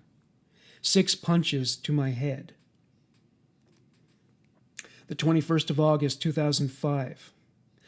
Morning grumbling, insults for no reason, then blows and spanking, kicks and shoving, 7 blows to the face, a punch to the head, insults and blows to the face, a punch to the head, insults and blows, only breakfast with no cereal, then darkness down below, no discussion, stupid manipulative statements, and once scratching my gums with his finger, holding and pressing down with my chin and choking my neck. 22nd of August, 2005. Punches to the head. The 23rd of August, 2005. At least 60 blows to the face, 10 to 15 punches to the head, causing severe nausea, 4 slaps with his flat, vicious hand to the head, a punch with all his strength to my right ear and jaw. My ear turned blackish. Choking, a hard uppercut making my jaw crunch. 70 blows with his knee, primarily to my tailbone and my rear end. Punches to the small of my back and my spine, my ribs and between my breasts. Blows with a broom to my left elbow and upper arm, blackish brown bruise, as well as to my left wrist. 4 blows to my eye, making me see blue flashes of light, and much more. 24th of August, 2005. Vicious blows with his knee to my stomach and genital area, wanted to get me to kneel, and to my lower spinal column as well. Slaps to the face, a vicious punch to my right ear, bluish-black discoloration, then darkness in the dungeon with no food or air. 25th of August, 2005. Punches to my hip bone and my breastbone, then utterly spiteful insults. Darkness in the dungeon. The whole day I only had 7 raw carrots and a glass of milk. 26th of August, 2005. Vicious blows using his fist to the front side of my upper thigh and my rear end, ankle, as well as ringing slaps to my bottom, back, the side of my thighs, right shoulder, underarms, and bosom, leaving behind red pustules. Natascha tried to keep herself going by writing pep talks to herself in her diary. An example: don't let him get you down when he tells you that you are too stupid for anything. Don't let him get you down when he beats you. Don't answer back when he tells you that you are incapable. Don't answer back when he tells you that you can't live without him. Don't react when he turns the light off on you. Forgive him everything and don't continue to be angry at him. Be stronger. Don't give up. Never, never give up. Don't let him get you down. Never give up. But it was easier said than done. For such a long time, all my thoughts were concentrated on getting out of that cellar, out of that house. Now I had managed it, and nothing had changed. I was just as trapped on the outside as I was on the inside. The outer walls seemed to become more permeable, but my inner walls were cemented like never before. Added to that was the fact that our outings pushed Wolfgang Pricklepill to the brink of panic, torn between his dream of a normal life and the fear that I could destroy everything by attempting to escape, or just by my behavior in general. He became more and more erratic and uncontrolled, even when he knew that I was safely ensconced in the house. His outbursts of rage became more frequent. He naturally blamed me and fell into an utterly paranoid, delusional state. Natascha became such a slave to Wolfgang that when they were pulled over by police during a routine random search of motorists, she didn't notify the officer of her identity. She could have been rescued that very minute, but Pricklepill had such a secure hold over her psyche that she couldn't bring herself to make a run for it, for fear that he really would kill her, or worse. Wolfgang loved skiing and decided to take Natascha with him. Natascha had these thoughts shortly after her 18th birthday. The magical date of my adulthood had passed, and barely anything had changed. I was just as oppressed and monitored as all the years before, except that a switch had been activated within me. My uncertainty about whether the kidnapper wasn't, in fact, right after all, and I was better off in his care than outside, was slowly disappearing. I was now an adult. My other self held me tight, and I knew precisely I didn't want to continue living this way. I had survived the period of my youth as the kidnapper's slave, punchbag, and companion, and made myself at home in this world as long as I had no other choice. But now that period was over. Whenever I was in my dungeon, I recalled over and over all the plans I'd made as a child for this time in my life. I wanted to be independent, become an actress, write books, make music, experience other people, be free. I no longer wanted to accept the fact that I was to be the prisoner in his fantasy for all eternity. I just had to wait for the right opportunity. Wolfgang became more zealous in his complete insistence on absolute submission. For instance, one day he pointed at a can of black paint and asked her what color it was. When she said it was black, he told her it was red because he said it was red. Naturally, her insistence upon the truth as she saw it would be followed by a flurry of punches. She documented some more of the violence he visited upon her in her diary. 15th of April 2006. Once he beat my right hand so long and so hard that I could literally feel the blood pooling inside. The entire back of my hand was blue and reddish. The bruise extended through to the palm of my hand, spreading out to encompass my entire palm. Moreover, he gave me a black eye, also on the right side, that was originally located in the outer corner and turned reddish, bluish, and green, then traveled upwards across my upper eyelid. Other assaults that took place recently, provided that I still remember them and haven't repressed them. In the garden, he attacked me with pruning shears because I was too afraid to climb the ladder. I had a greenish-colored cut above my right ankle. My skin peeled away easily. Then he once threw a heavy bucket of dirt at my pelvis so that I had an ugly reddish-brown bruise. Once I refused to come upstairs with him out of fear. He ripped the sockets out of the wall, threw the timer switch at me, and anything else that he could get his hands on along that wall. I had a deep red bloody mark on my right outer knee and my calf. In addition, I have a blackish violet bruise on my left upper arm measuring about 8 centimeters. I don't know how I got it. Several times he kicked and punched me, again and again, even my head. Twice he bloodied my lip, once giving me a pea-sized swelling, slightly bluish, on my lower lip. Once he hit me, giving me a crimped swelling on the right side below my mouth. Then I also have a cut on my right cheek. I don't remember how I got it. Once he threw a toolbox on my feet, giving me pastel green bruises. He beat the back of my hands often with a spanner wrench or similar. I have 2 symmetrical blackish bruises below both of my shoulder blades and along my spine. Today he punched my right eye, making me see a flash of light, and my right ear, where I felt a stabbing pain, a ringing and a crunching.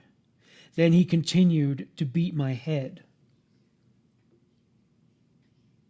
Prickle Pill painted a picture of the fantasy life he envisioned on her behalf.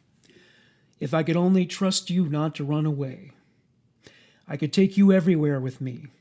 I would take you to Lake Neustadil or Lake Wolfgang and buy you a summer dress. We could go swimming and go skiing in the winter, but I would have to be able to count on you 100%. Otherwise, you'd just run away.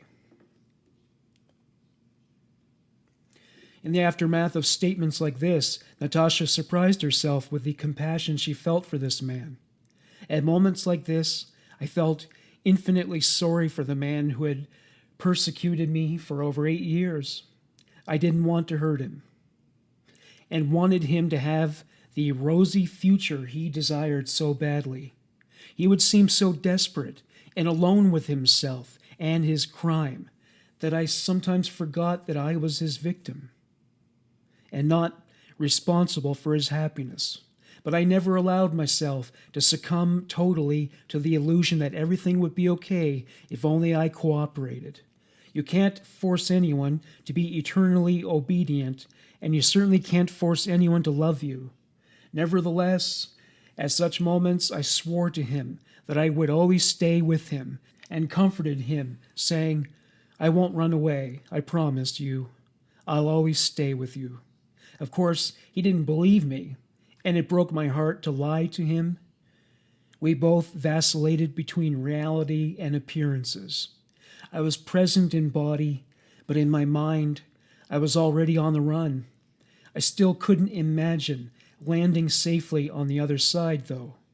The notion of suddenly surfacing in the real world outside frightened me unspeakably. One day she told Wolfgang the last thing he ever would have wanted to hear. You have brought a situation upon us in which only one of us can make it through alive. I really am grateful to you for not killing me and that you have taken such good care of me. That is very nice of you, but you can't force me to stay with you. I am my own person with my own needs. This situation must come to an end. He reacted with fright. He assumed she had lost her will by then and would have always been prepared to submit to him. To say this statement took him by surprise is an understatement. He couldn't break her. She had more. It is only natural that I have to go. You should have counted on that from the beginning. One of us has to die. There is no other way out anymore. Either you kill me or you let me go. Wolfgang shook his head and said, I will never do that. You know that too well. She steeled herself to withstand several blows to her person. But it didn't happen. She made a pivotal statement. By now, I have tried to kill myself so many times. And here I am, the victim. It would actually be much better if you would kill yourself. You won't be able to find any other way out anyway. If you killed yourself, all of these problems would suddenly be gone. He seemed to be hurt by these statements. He said nothing and turned away.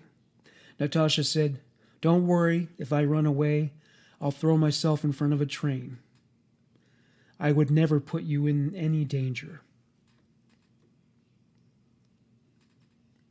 Wolfgang got Natascha to vacuum his car for him. Just then, someone called his cell phone in response to his ad for an apartment he was about to rent out, a domicile both he and Natascha worked on. While he was talking to the respondent, he walked away. Natascha now had the opportunity to leave. While Wolfgang was distracted, she ran down the street. Natascha asked a passing family if they could call the police, but the patriarch said he did not have a phone on him.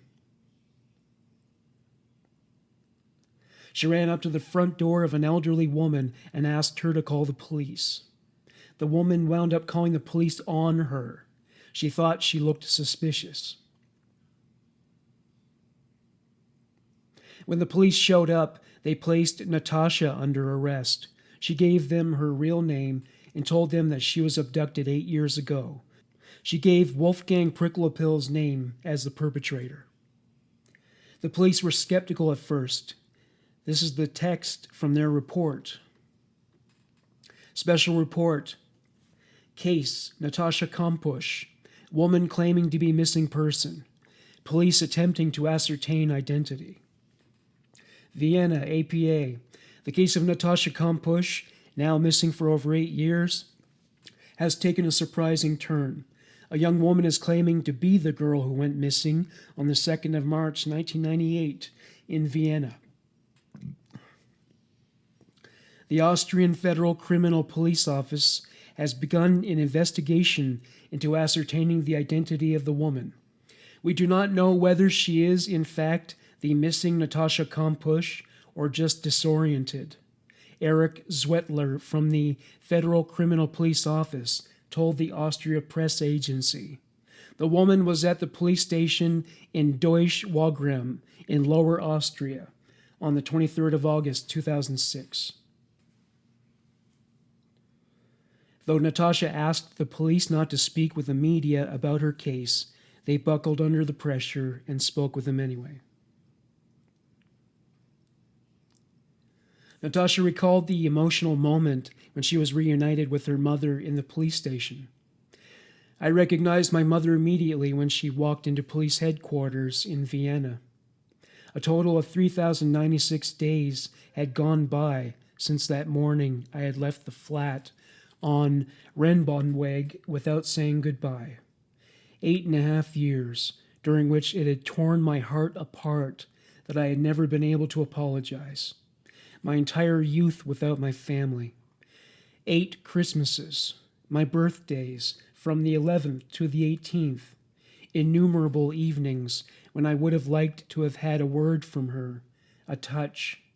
Now she stood before me almost unchanged, like a dream that has suddenly become reality. She sobbed loudly and laughed and cried at the same time as she ran towards me and hugged me. My child, you're here again. I always knew that you'd come back again." I breathed in her scent deeply. "You're here again," whispered my mother over and over. "Natascha, you're here again." We hugged, holding each other tightly for a long time. I was so unused to such close physical contact that so much closeness made my head spin. Both my sisters had walked into police headquarters right behind her. They too burst into tears when we hugged. My father came a bit later.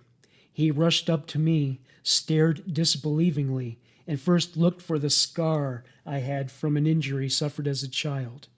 Then he embraced me, lifted me up and sobbed, "Natascha, it's really you." The big and strong Ludwig Koch was crying like a baby, and I cried too. After her first 24 hours of freedom, Natascha was driven by police cruiser back to Vienna. She said to an officer, "Is there any news of the kidnapper?" The officer said, "Yes. The kidnapper is no longer alive.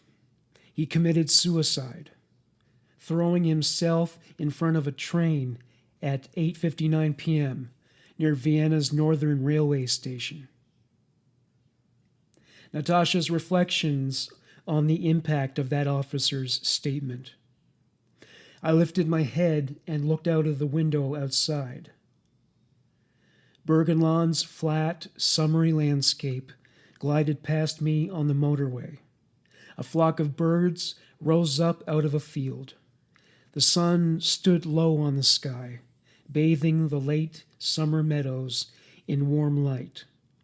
I took a deep breath and stretched out my arms. A feeling of warmth and safety coursed through my body, moving outwards from my stomach to the tips of my toes and fingers. My head felt light. Wolfgang Pricklopil was no more. It was over. I was free. Thank you for listening to Human Monsters. Bye for now.